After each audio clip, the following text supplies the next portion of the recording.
J'ai eu un grand privilège dans ma vie. Ça va faire bientôt 30 ans de ça.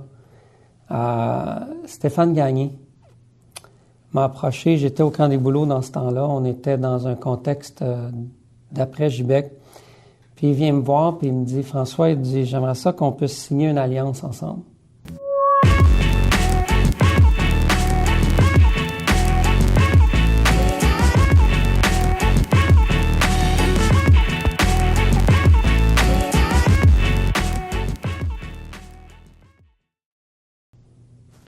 J'ai un peu comme tombé par terre. Je n'avais jamais connu ces affaires-là dans ma vie.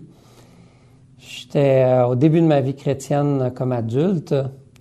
Puis il m'a proposé qu'on fasse une entente ensemble, genre d'alliance, comme quoi qu'on va être amis à vie. Peu importe si on vit dans les mêmes villes ou pas les mêmes villes. Puis là, il faut se rappeler à l'époque que les distances, c'était un obstacle. Il n'y a pas d'Internet, il n'y a pas comme aujourd'hui. Puis il a dit, je me souviens que les longues distances coûtaient cher à ceux qui m'écoutent et qui ont connu cette époque-là. 1 pièce la minute, là, genre de longue distance, une affaire de fou.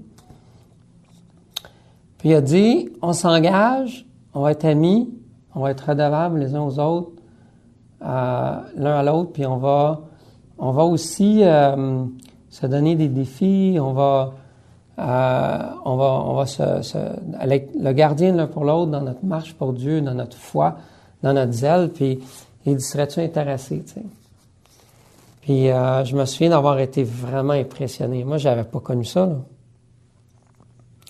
Puis par la grâce de Dieu, j'ai dit oui à cette aventure-là.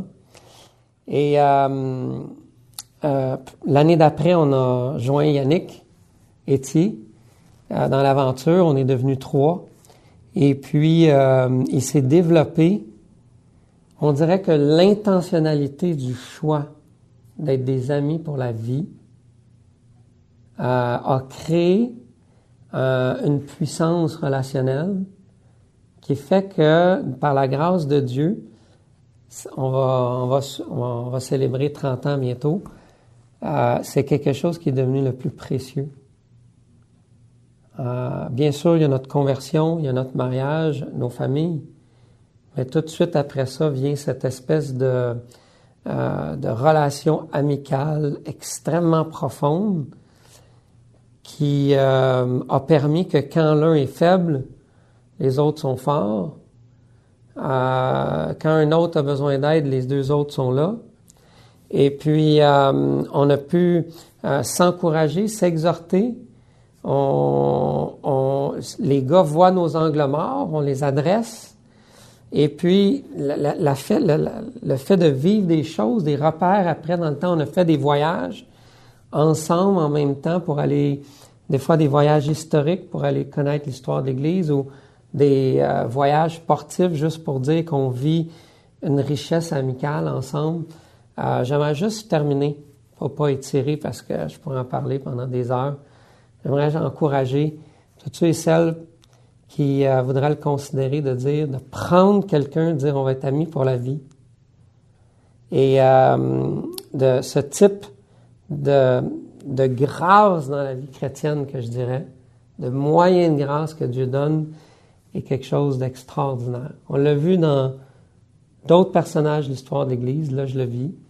Et puis j'encourage ceux qui voudraient vivre ça à considérer l'aventure. C'est un beau moyen de grâce dans la vie chrétienne ici-bas sur terre, que cette amitié-là. On n'aura pas, les gars sont pas comme nous, sont différents. Ils ont leurs forces, ils ont leurs faiblesses, ils ont leurs péchés. Mais au-delà de ça, il y a une préciosité qui est indescriptible. Je voulais vous la partager. Je vous encourage à avoir des amis pour la vie.